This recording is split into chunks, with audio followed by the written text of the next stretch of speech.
afternoon, South Africa. I'm Danilo Acquisto. Good afternoon indeed. Welcome to Afternoon Express. I'm Bonnie Booley. Today we'll be focusing on the field of medicine. We'll be taking a look at technological advancements in the field of medicine and treatments that are available here in South Africa. Now, before the show went live, we asked you on our social media sites in a poll whether you would trust a robot to perform surgery on you. And funny enough, 86% of you said that you would not trust a robot to do that. So we've got Dr. Naidoo joining us in the loft today to share some more information about this form of surgery, and hopefully that'll maybe change your minds. You guys can go back onto that poll after that interview and see if that number does change from 86 down. I actually would be trusting over a robot, as long as it came in the form of Will Smith from iRobot. Oh, from iRobot. Plus, we're also discussing something today that I think Tom Cruise really built a huge stigma around. That's stem cells. He was the guy who ate his son's placenta when he was born. Yeah. So we're discussing stem cell storage on the show today, and hopefully we'll break lots of those myths for you. We're also talking about milk banks, places where babies in need and moms can get clean and fresh breast milk. Hopefully they won't milk you for everything you've got, right? Also in the show today, we're going to be discussing about laser therapy and the treatments it can have in your life. But joining us in the kitchen today, Jeannie, please look after the food for us today. Thank you. You guys look amazing. Don't you think they look like they're going to step onto a yacht anytime soon? So lots of amazing content on the show today. Medical advancements, a very, very fascinating subject for me. However, what I really want them to invent is some magic pills so that you can eat whatever you want and not put on any weight, especially when you see what we're creating in the kitchen today. Claire, and have someone cook it all for you. Bring it on. There's like 2 amazing sweet treats. Tell me all about it. So we've got a yummy semi-Fredo, so something fresh for the summer days, and then a rose water, white chocolate, and mint shortbread. Just a sweet treat. You can just have one. You don't have to eat them all like my thighs have just dropped as we're speaking. 2 amazing sweet treats on the show today, and you can bake along with us. All you need to do is visit our website, afternoonexpress.co.za, and we've got all the details there for you. What we're cooking, how we're cooking it, and what you need to buy to be able to make it with us. Also, we are live, so be sure to Facebook us and tweet us at Afternoon Chat using the official hashtag Afternoon Express. And of course, send us a few little amazing Instagram shots about what you're doing on this glorious afternoon. But for now, Danilo's on the couch with our very first guest. With the rapid advancement of technology, surgery is no longer the scary beast it once was. The Vinci surgical robotic system was introduced into South Africa at the beginning of 2014 and is now giving patients the option of minimal invasive surgery instead of conventional surgery. At Christian Barnard Memorial Hospital, it is specifically being used to treat prostate cancer. Now, how does all of this work? Well, we have urologist Dr. Anesh Naidoo to explain. Doctor, very warm welcome to our loft. It's cool to have you. Thanks, Danilo. Thank you. So I heard you had to rush out of surgery to be here with us today. Yes, yeah. Things took a little bit longer than usual. So this is a brand new as a form of surgery, obviously introduced last year into South Africa. Yes. What is it and where did this thing come from? Yeah, so initially the surgical robot was designed to operate on astronauts in space. If they had medical problems, remotely one was able to perform surgery. And over the last 10 years or so, it's been introduced for purposes, for conventional surgical purposes. And the major application for the surgical robot is in prostate cancer surgery. Yeah. Why is that? Because conventional laparoscopic surgery or keyhole surgery, in order to access the pelvis, the ergonomics of the operation is not very friendly. Technically, it's very demanding. The skills required are really, quite advanced. And the robot has several technical advantages that lends itself to performing these type of procedures far more efficiently than a human. Sure. So what surgeries are, you've mentioned prostate cancer being one of the main applications, particularly here in South Africa, but what are the other sort of surgeries that it can perform? Yeah. So in terms of surgery in South Africa at the moment, it's been used for prostate cancer surgery, it's been used for renal surgery, for partial nephrectomies, for renal cancer. And just this week now, I've used it for a pyeloplasty, which is a reconstructive operation on the kidney if you have a congenital defect. But in other forms of surgery as well, bariatric surgery, which refers to weight loss type of surgery, complex gastrointestinal type of surgery, gynecology, oncology, So those are the applications, yeah. We've always wondered, actually, why does we move towards robotics? I'm pretty sure it's the idea of accuracy involved in the procedures, particularly with fine procedures, because the movements can be a lot more stable and finer. What is the reason that we move towards robotic surgery? So the technical advantage with this particular machine is that, for one, it has what we call movement scaling. In other words, you make a movement on the outside, it translates to a very small movement on the inside. There's a function called tremor filtration, where there's no tremor. So most surgeons' hands are quite steady, but the machine has no movement at all unless you tell it to do something. Then that has the advantage of three-dimensional vision. So you look through a console and you see everything in 3D versus flat screen, which is easier to manipulate things. And then the actual robotic instrument has got wristed action. So it's like a human wrist. So if you have any straight instrument, like a golf club or whatever, it's got certain movements. It can move in certain directions. So this has 6 degrees of freedom of motion. So to be able to do something like this with your hands, it's a very complex type of Which I hope you would need to do this inside of my body at some point. Oh, yeah, with the robot we certainly do. I mean, yeah, because for functions such as suturing and things, one needs to have a wristed action. Yeah. So it's got so many applications, I'm sure. What are some of the benefits of using robotics over? We've mentioned the idea of stability. I suppose that helps with accuracy, but what are some of the other benefits? So one of the advantages is that it's minimally invasive. So to gain access to structures, the incisions are very small. So through an 8mm type of incision, we can perform surgery. And because of this small incision, and the robot has what they call a virtual point in space. So the arm doesn't need to torque against any kind of tissue for it to move. It moves remotely. And because of that, the tissue trauma at the site is much less. So even though it's a small incision, the trauma at that tissue point is very, very small. What about recovery? Well, thus far, for prostate cancer surgery specifically, patients recover a lot quicker. For one, they're out of hospital quicker. And 2, their return to normal activities is a lot quicker than conventional surgery. Is that because of the minimal invasiveness? Correct, yeah. And the fact that it's such a precise, delicate operation. If you just imagine putting your hands into somebody versus having a 5mm instrument, there's a big difference. I can imagine. So the big thing, I think, then becomes cost. I'm sure it must be quite an expensive thing to, first of all, purchase for the hospitals. Do things like medical aid, are they starting to, favor these sort of surgeries? Yes. Is it expensive? Look, I think the largest medical funders in South Africa have opened their doors to funding robotic surgery, specifically for prostate cancer.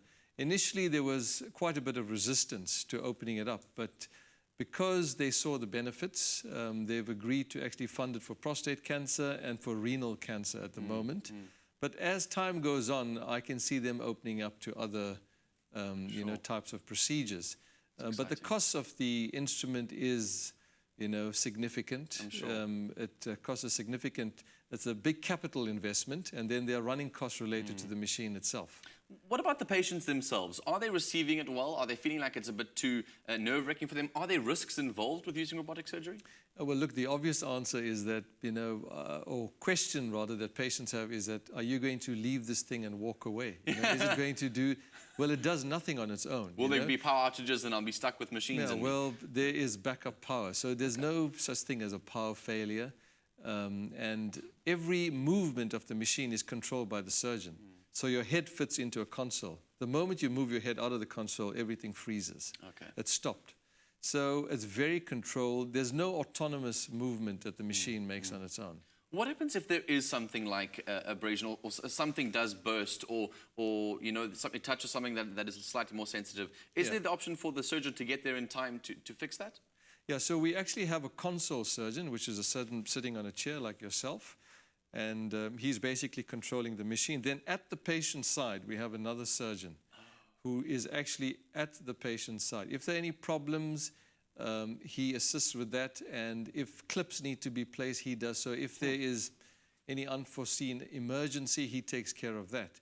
But with the machine itself, in terms of failure, the incidence of any technical problem is less than 0.5%. It's almost unheard of, I'm fascinated by all of this. Dr. Naidoo, what an absolutely eye-opening experience for me, because it's so exciting to see how technology has moved so far in advance. I can't wait to see what happens in the future. So thank you so much for joining us in the loft today. It's a pleasure. So South Africa, we want to know your thoughts on the Da Vinci surgical system. Would you trust a robot to perform surgery on you? Send us those thoughts on our Facebook page by commenting. Otherwise, tweet us at Afternoon Chat using that hashtag Afternoon Express. Now, after the break, we make rose water, white chocolate, and mint shortbread. And we take a look at stem cell storage for babies. So if you want to know what that's all about, then stay tuned.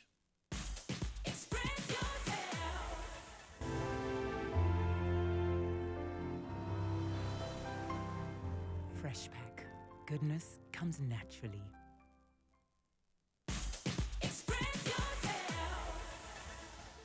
Welcome back to Afternoon Express, and right now we are getting baking. Trust me, you want to know how to make these mouth-watering, delicious shortbread cookies.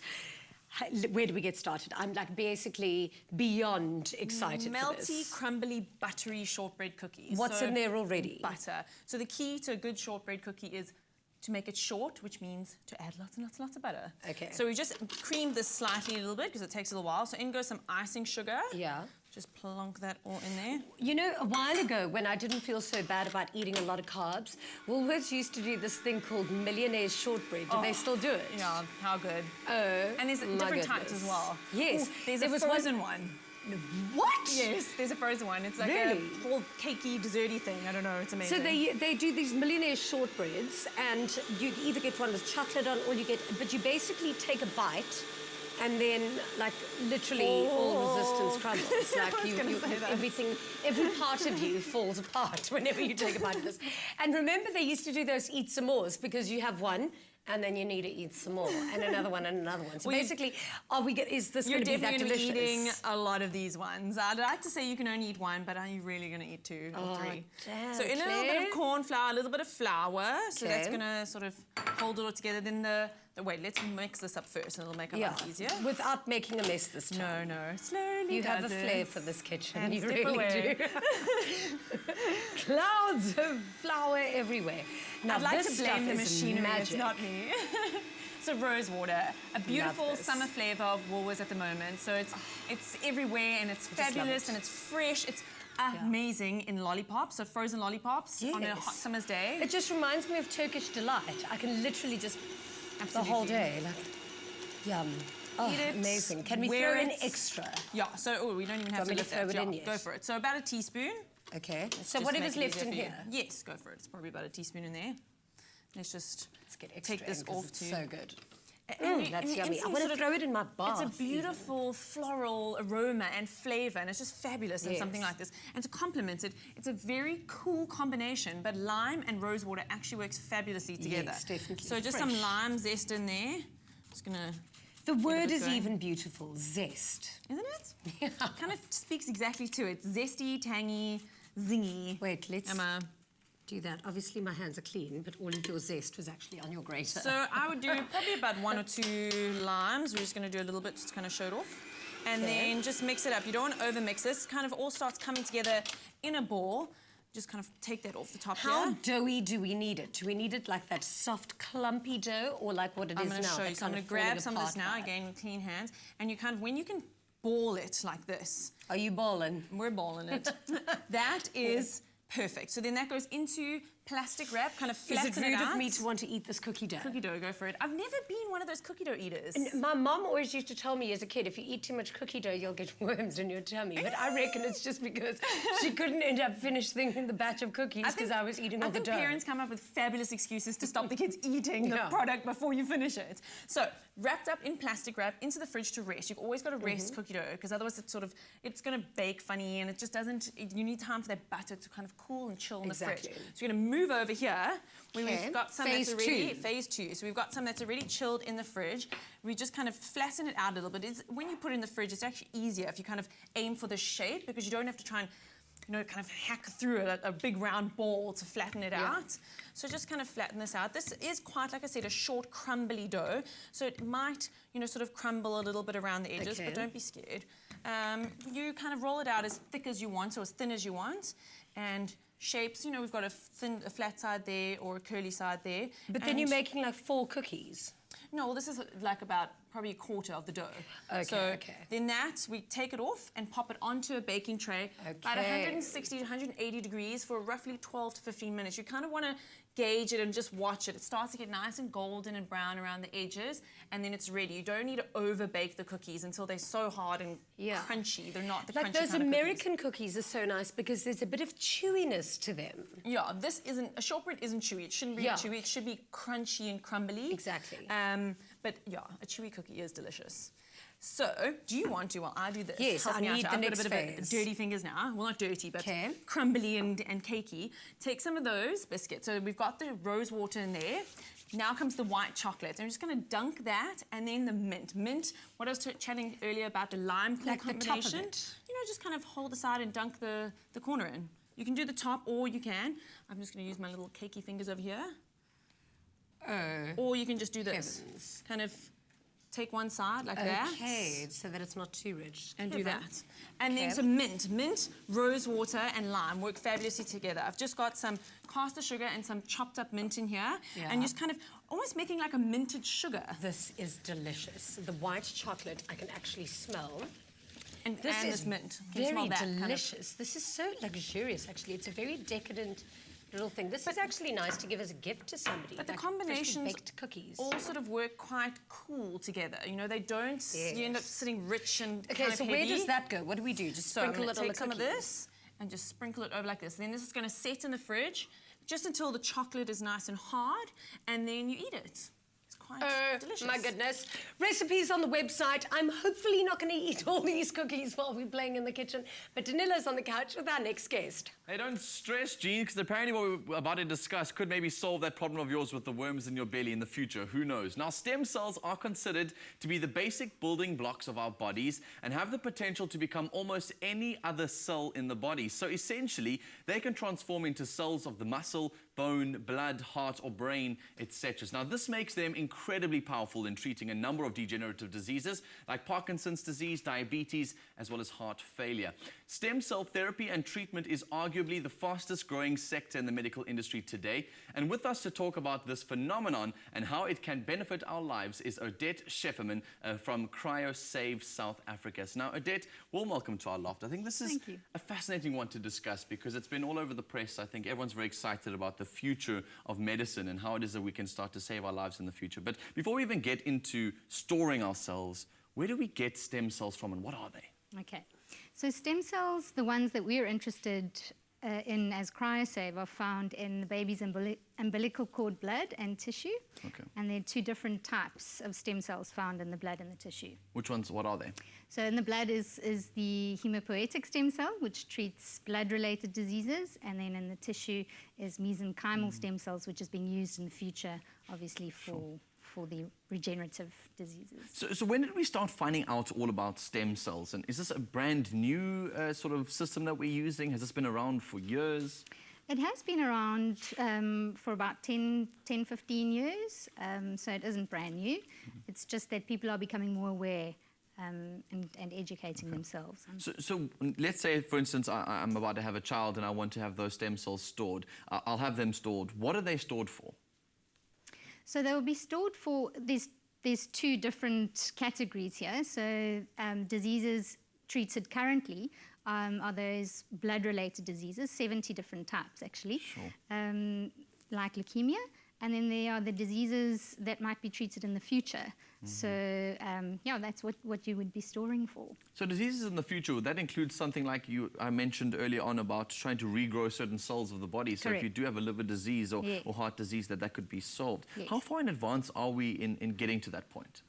Well, we don't really have a timeline at this stage, but there are 4,000 different clinical trials running at the moment, FDA approved. So in the near future, there will be many new diseases being treated. So how does the process work? How do I decide to say that I'm going to store my baby stem cells, and why is it important? So it's really important to be well informed. So a lot of doctors' rooms these days across South Africa have got information request forms, which you would then fill in. We would then get into contact with you and educate you on why it is you should be storing your stem cells. And then we will, once you've decided, send a kit to your door, which you will then take in with you on the day of the birth. Your obstetrician will do the collection for you, and then we will pick up your kit from your hospital and send it back to our labs where it will be processed. Is it an expensive thing to extract and store? It's all relative, I suppose. People's priorities are different. So for some people, they might consider it expensive, others not. But it is a private pay-for service, and some medical aids do also give discounts. Oh, wow. Do you pay for it once off, or is it a period of time that you paid over months and months, or is it a monthly retainer? How does that process work? Okay, so it is a once-off payment. We do give payment plans, 24-month payment plans, and then we have an annual fee, which is a very small, yearly fee, just to keep it banked in a great facility. So something that I might consider, obviously, is that 10 years is relatively young when it comes to some kind of medical surgery and treatments and things like that. Am I prematurely trying to store cells? Should I wait for my next baby? Or if I'm having a child right now, is it important to start storing immediately? Because sort of, when will I need to use this stem cell? Okay, so we usually recommend that you store for every child, if you can. Just because different treatments require different forms, so you might need a donor, like a sibling, or different treatments are for your own cord blood to be used. So we recommend that you store for every child, and you also just don't know about matching. So that's really, really important. So the more options you have, the better. Sure, and does it stay inside of your family? So you don't have externals coming in to say, I found a match with your blood. And that means you've got a much higher chance of having a match. You were telling me before the show even began about the sort of ratios of a match. Matching, yes, correct. So with matching, obviously in South Africa, let me answer your first question. Sure. In South Africa, we don't have the option of a public bank. We really need one, but we don't have that option currently. So all the banks in South Africa at the moment are private family banks, and so when you're banking cord blood, it would be for the use exclusively of your own family. Wow. And then the matching question would be that siblings are 1 in 4 chance of being a match. Parents to child would be 1 in 8. But if you had to get on the bone marrow registry, for example, it would be 1 in a million. Wow, sure. So there are loads amounts of benefits of doing this sort of storage. Yeah. Fascinating, Odette. Thank you so much for joining us on the show today. Looking forward to catching up more Thanks about this, because it's innovative, it's new, and it's exciting. And I'm excited to know what you guys think of storing your stem cells for you and your family. Would you do it? All you have to do right now is tweet us at Afternoon Chat using that hashtag Afternoon Express, or join the conversation on social media. I know there are a few polls that are running on our social media sites. Now, after the break, we take a look at another kind of medical storage, but this time for breast milk. Make sure you stay tuned to learn more. Give kids the gift of hearing this Christmas. Are you with us?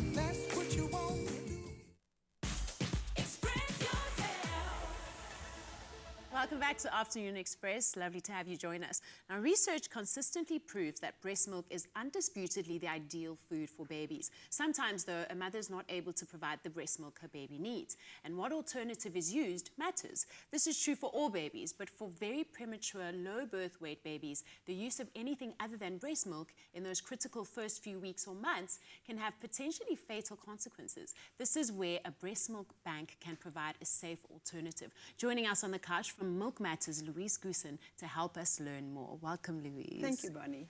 What are human milk banks? I guess the easiest way to describe a human milk bank is rather like a blood bank, but instead of collecting blood, you collect human milk. In the same way as a blood bank would test a donor, and you have to be a good donor in that you are healthy, etc. Our donors have to be healthy. There's a process that it goes through. Very, very tight scheduled process, and then we actually have to have it prescribed. We don't just, unfortunately, it's a very, very scarce resource. Right. So a specific pediatrician has to prescribe for a specific baby. And what is the need in South Africa? Why do we need them as compared to globally? Is there a greater demand in South Africa? Globally, milk banks are growing tremendously. There was a huge dip in milk banking when HIV reared its ugly head because people were too scared to use breast milk. But since then, it has grown exponentially all over the world, maybe even quicker in South Africa. Yeah. We have a very high premature baby rate. Yes. So we have a lot. Wow. Yes, yes. And how accessible is it to babies who really need it? I can say it's pretty accessible virtually all over the country, remembering that the babies who need this are, as you said, tiny little vulnerable babies. They weigh less than 1.5 kilos. Now, that's pretty small. And the babies, it has to be prescribed by a doctor. So it's usually in a bigger nursery where there's an ICU unit or in the tertiary hospital. So it's both the private and public sector that actually use it extensively. Right. So, I mean, if you can't afford a pediatrician and you go to a public hospital, it would be prescribed to you in that setting. Absolutely. And what safety measures are there in ensuring that the milk is not contaminated and is free of any diseases? So the mother, rather like blood donating, you have to fill in a screening form. The mother has to have some blood tests done. And then the milk is actually pasteurized. And after pasteurized, you have microbiological tests are done on the milk. And it's the only milk in any nursery that has such tests done. Wow. So actually, your donor milk in a nursery is very safe. It's extremely safe. And do we have enough milk banks? Are there enough volunteers? No, we don't have enough. So that is part of the reason why we're so limited to who we can give the milk to. The babies have to be really tiny. And then very importantly, we also want to know why is the mother not providing milk for her own baby? Right, and because it's not really fair when one baby's an orphan or is going to be adopted and a mother has just chosen not to express for her baby. Why is formula not good enough? It causes very dangerous infections that can lead to surgery and death. And little babies like that, when they undergo surgery, it is extremely dangerous. Right. So that, unfortunately, is what can happen. And where does Milk Matters operate mainly? And is there room for it to expand nationally? Yes.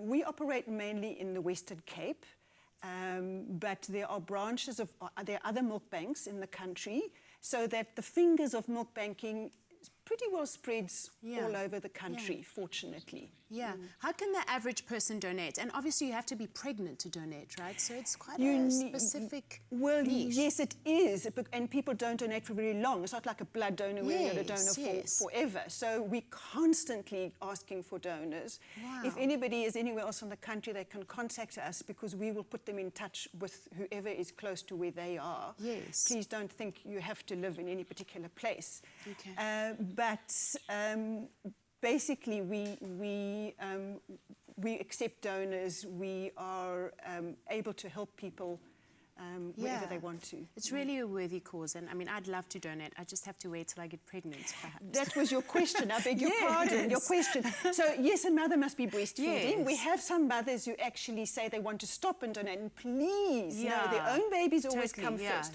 Totally.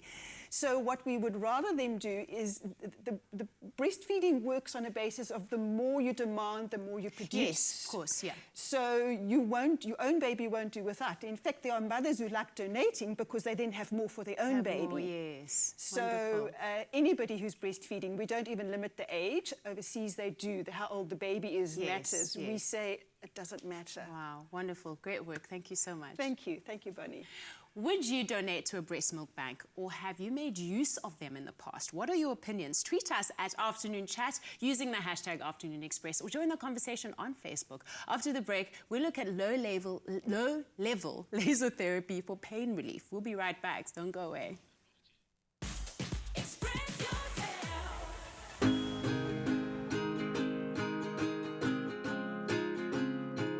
Show them how much you love them with Bob Martin.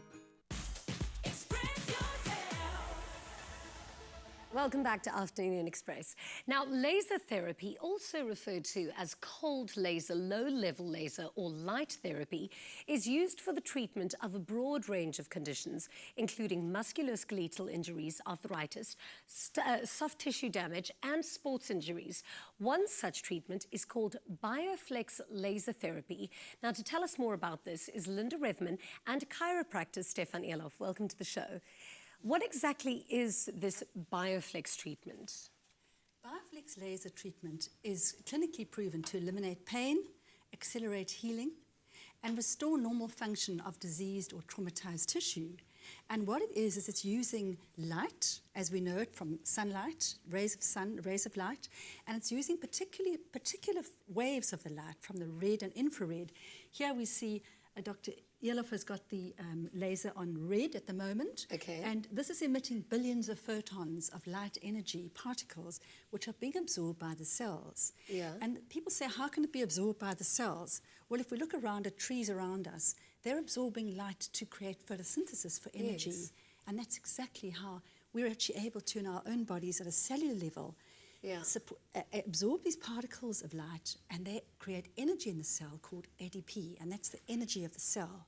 Yeah. And Stefan will explain to you what that actually, a whole cascade of physiological reactions then takes place. So someone with chronic pain, for example, or arthritis, would usually be medicated, no, with using pills, and this is an alternative to it? Absolutely. Yes, definitely. Right, so just to sort of elaborate a little bit and just where you left off. So basically, the Bioflex laser system, right, emits billions of photons, right, to these photoreceptive cells. So, currently it's on my wrist. So it penetrates through the epidermis, the dermis, all the layers, all the way down the muscles to the bone, right? Yeah. So taking that into consideration, you have the photons that actually stimulates the mitochondria, right? So all these little cells has a little power. And the mitochondria is that little thing in a cell. Yes. It's the, yes. And I'm trying to remember standard 5 biology. That is the power station, and that increases the ATP production, right? So this is basically what this does through the red and the infrared at different wavelengths. So basically, taking all of that into consideration, some common conditions that this basically treats is you get all your acute injuries, such as your sports injuries. Yes. Like muscle tears, ligamentous tears, ligamentous strains, lacerations, fractures, concussions. That's another big thing. Oh, wow. Remember, this is a cold laser, low intensity light laser therapy. So. Can you feel anything now? You're not feeling anything. It's almost like an X-ray. You don't feel it, but it does penetrate. It does stimulate these photosensitive cells, right? So, and it also it's an excellent therapeutic tool for musculoskeletal conditions, such as your your repetitive strain injuries. So we think of your TMJ syndromes, rotator cuff syndromes, tennis elbow, golfer's really elbow. bad pain. This will just take it away. How many sessions would somebody need? Anything between, we say anything between, well, even 1, but it's normally between 3 and maybe 23.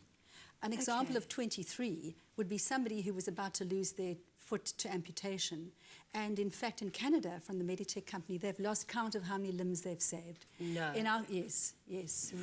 That bad? That bad. And this just purely light can actually save light. a limb from being cut off?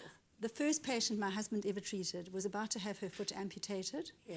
And she had a necrotic toe, and being in her 40s, you don't want to lose your foot. No, let alone your leg. Not any age in your life. And she came in, she was the very first patient to come in, and 23 treatments later, a brand new toe.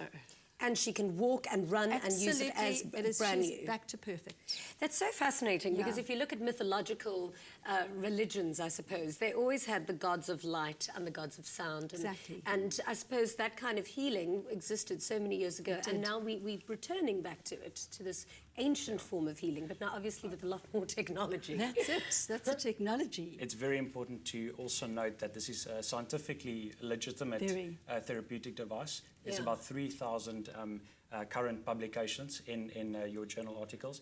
There's also, it's very important to note as well, 150 successful double-blinded clinical studies. Right, major funders are overseas, your NASA, your USA. Oh, well, if forces. NASA loves it, then I'm... Exactly, and you know, all the major associations such as your Heart and Stroke Foundation, Diabetic Association, and No, I Arthritic swear Society. by laser. I mean, purely because of laser, I don't ever have to shave my legs again in my life. But this particular one, I mean, this is quite an amazing thing to heal this kind of pain. Definitely. Is it covered by medical aid? Definitely yes. Really? Yes. So this is legit. It's is not legit. just... 100%. And it's just the best newest technology. And in over 1 million treatments have been administered worldwide. It's in 700 clinics around the world in 50 countries. And at the Bioflex clinics in Toronto alone, I've just visited Canada, they see about 1,200 patients in 2 clinics a week. Amazing. And another friend of ours with a clinic in Nova Scotia sees 85 patients a day, and they have 26 machines. Okay, all but working. here in South Africa, where can we have it done? Look on the Bioflex, www.bioflexlaser.com, and there you can find a clinic locator, and it'll give you all the clinics around the world. And so that's probably the best place to find.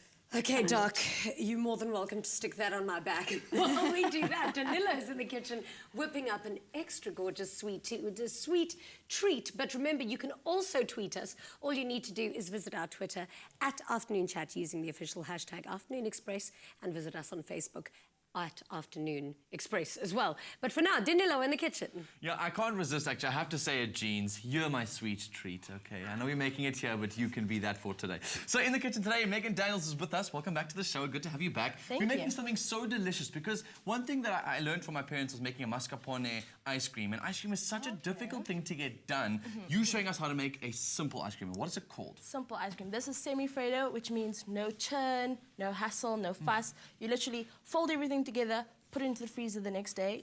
Voila. Beautiful ice cream. Delicious. Okay, so where can we get started? So basically, these eggs and egg yolks have actually been on the double boiler. So what we've done is we've like gotten some air through it, and I've also put our caster snow, Solati caster snow in there. So you can see, I mean, this is literally eggs that have tripled in volume. Okay. So basically, if you want to add that to this bowl... Sure. So basically, all you've done is just put a whole bunch of that into a thing on top of a double boiler, and you just let it just to get some volume. And no wonder you've used the caster snow, because I know that the normal sugar itself would not have dissolved as easy. It would allow it to fluff up. Exactly. Cool. Can I use this? Yes, you can go.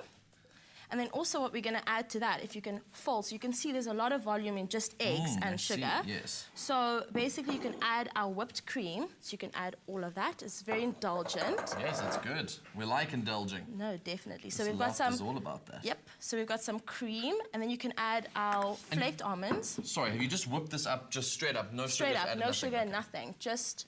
Yeah, so you can see it's You can help me. really combining. That's I'll do right. This. You can pour everything else in. Okay, so this, you've got your flaked almonds. I always worry about folding, because I always feel like folding is more like mixing, and I'm scared. Yeah, just really push up on the sides, and you're getting some nice air in there. We've got some nougat, which is going to go in, yummy, which is actually going to give that delicious kind of chewy texture. So you can add that through there. And then we've got our secret ingredient of our rose water. Okay. As well. That's more for fragrance and flavor inside there. Definitely. And then we can add some of our raspberries to this as well. Is what you put in here, egg yolks, egg whites, cream, is that the basics of all forms of ice cream? How does... Yes, and then it's just basically how you flavor it, and also how you churn it, how you stand over it. I mean, there's ice cream churners that can just go on and on in your kitchen, but this is really like a fuss-free recipe. So basically, you've incorporated that really well. We're just going to add this to our loaf tin. So we just grease the loaf tin. So basically, I've got it here. Yeah, you can move that a bit closer, because I'm scared I mess. So you can just pour all that mixture in there. So it's really mixed quite beautifully. And you've lined it obviously with a non-stick. Yeah, so that is just for the purpose of it paper. coming straight out afterwards. So it's got the perfect mixture as well. So I'm not gonna hit this or knock any of the air out. You've got so many crunchy bits in here, like nougat. It's quite an interesting addition. And the almonds as well. So the nougat also has almonds and dried fruit in it as well. So it's quite delicious. I'm such a mess. I look like a child when I do these things.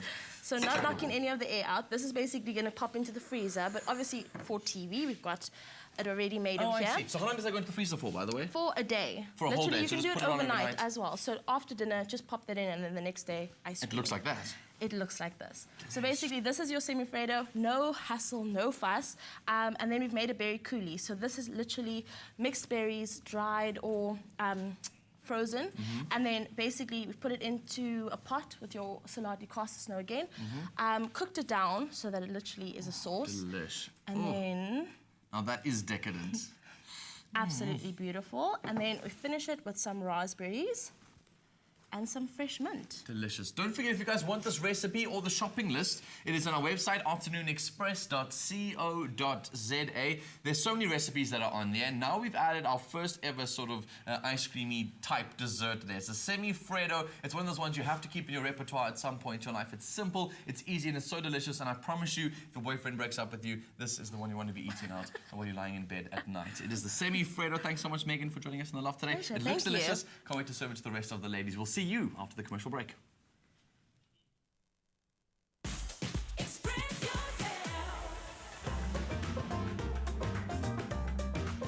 Another delicious recipe brought to you by Salati Sugar. Always good, always sweet. Give kids the gift of hearing this Christmas. Are you with us?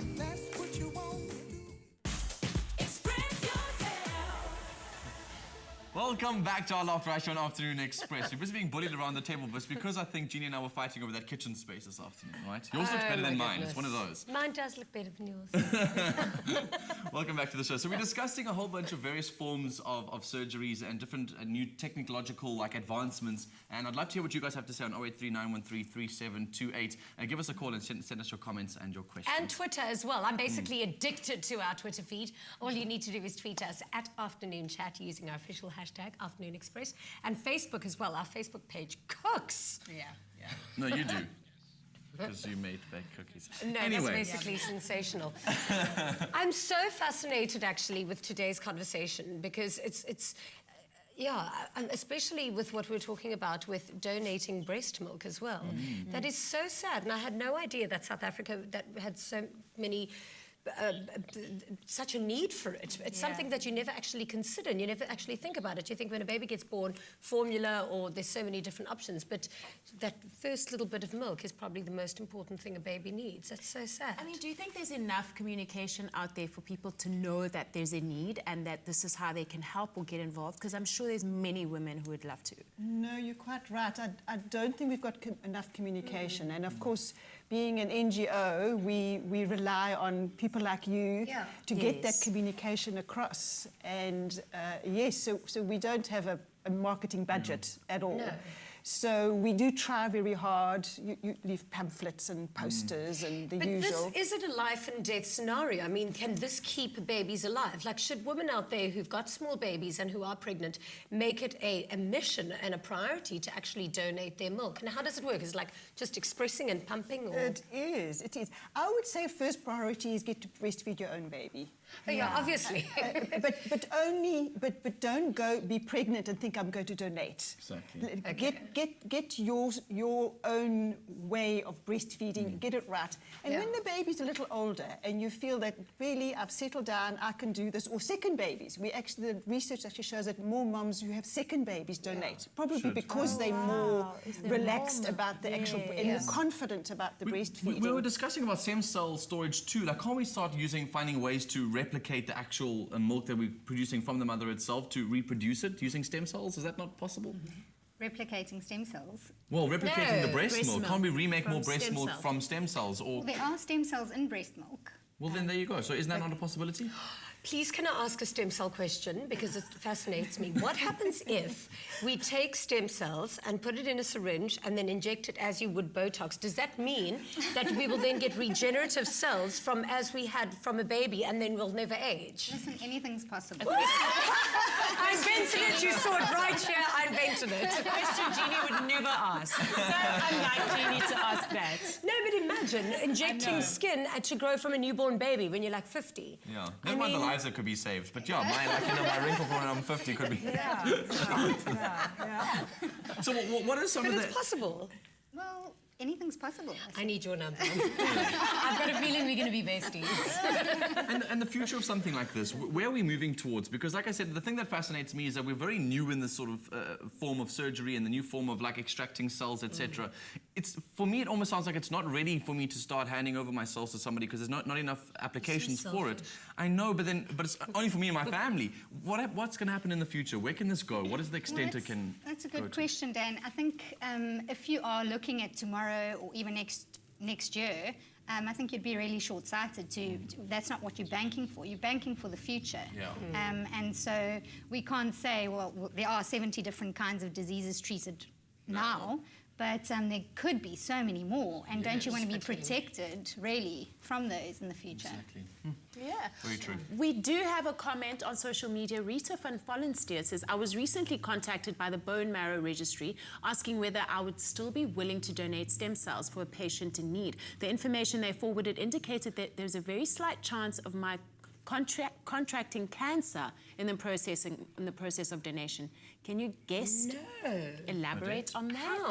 Well, that is why umbilical cord blood and tissue is such a great source, because it's readily available. It's getting thrown away. Litres and litres of cord and cord blood is getting thrown away every day. And so people wouldn't necessarily have to go through, the side effects of gaining stem cells from other sources. I see. So all of my best friends are pregnant at the moment. I kid you not, all of them. So should I go to the room when they're delivered? I'll take this, thank you. Like, how does it work? Well, that's why people need to be informed of their choices. Yeah. Sure. Amazing.